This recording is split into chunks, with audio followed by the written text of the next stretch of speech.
পুনৰবাৰ স্বাগতম জনাইছো মোৰ চেনেললৈ আৰু আজি আমি এটা এক্সাম্পল কৰিব লৈছো এক্সাম্পলত দিয়া আছে write whether it is true or false and give reason অৰ্থাৎ যুক্তি দৰ্শাই তলৰ উক্তিবোৰ সঁচা নে মিছা লিখা ফাৰ্স্টটো আমাক দিয়া আছে every whole number is a natural number অৰ্থাৎ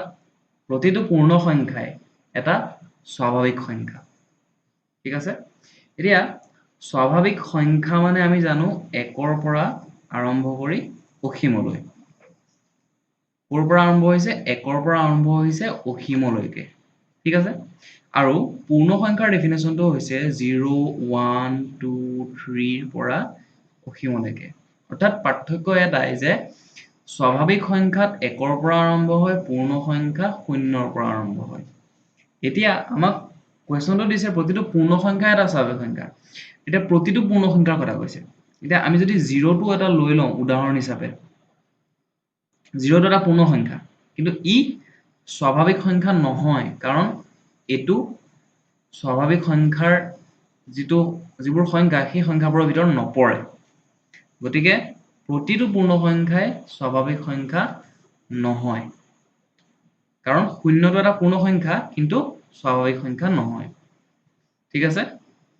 নেক্সট দিছে প্ৰতিটো অখণ্ড সংখ্যাই এটা পৰিমেয় সংখ্যা every integer is a rational number ঠিক আছে এতিয়া অখণ্ড সংখ্যাৰ ডেফিনেশ্যনটো হৈছে সংখ্যা ৰেখাত থকা যিবোৰ গোটা সংখ্যা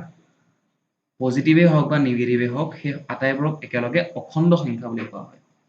ঠিক আছে আৰু পৰিমেয় সংখ্যাৰ ডেফিনেশ্যনত এই সকলোবোৰ সংখ্যা থাকিব লগতে যিবোৰ p/q ফৰ্মত প্ৰকাশ কৰিব পাৰি সেইবোৰ থাকিব যেনে 2/9 3/16 -4/5 এইবোৰ সংখ্যা সব থাকিব এতিয়া আমাক কৈছে প্ৰতিটো অখণ্ড সংখ্যাই পৰিমেয় সংখ্যা ঠিক আছে এতিয়া আমি যদি এটা অখণ্ড সংখ্যা ইয়াৰ পৰা লৈ লওঁ 2 টো আমি কেনেকৈ লিখিব পাৰোঁ 2/1 এটাই লিখিব পাৰোঁ 3 টো যদি আমি লৈ লওঁ 3/1 কে লিখিব পাৰোঁ অৰ্থাৎ এইদৰে আমি প্ৰতিটো অখণ্ড সংখ্যাকে এতিয়া 0টোক আমি 0/1 বুলি লিখিব পাৰোঁ 0/4 বুলি লিখিব পাৰোঁ 0 ৰ যিকোনো বহালেও এটো आंसर 0 হ'ব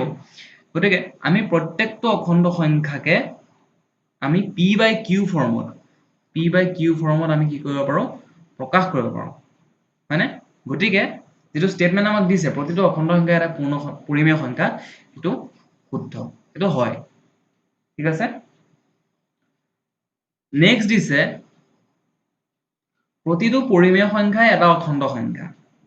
ঠিক আছে এতিয়া পৰিমেয় সংখ্যাবোৰ আমি যদি কেইটামান লৈ লওঁ -3/16 4/11 এতিয়া এই দুটা সংখ্যা পৰিমেয় সংখ্যা হয় কাৰণ এই দুটা p/q ফৰ্মত আছে ঠিক আছে কিন্তু এই দুটা অখণ্ড সংখ্যা নহয় কিয় নহয় কাৰণ এই দুটা গোটা সংখ্যা নহয়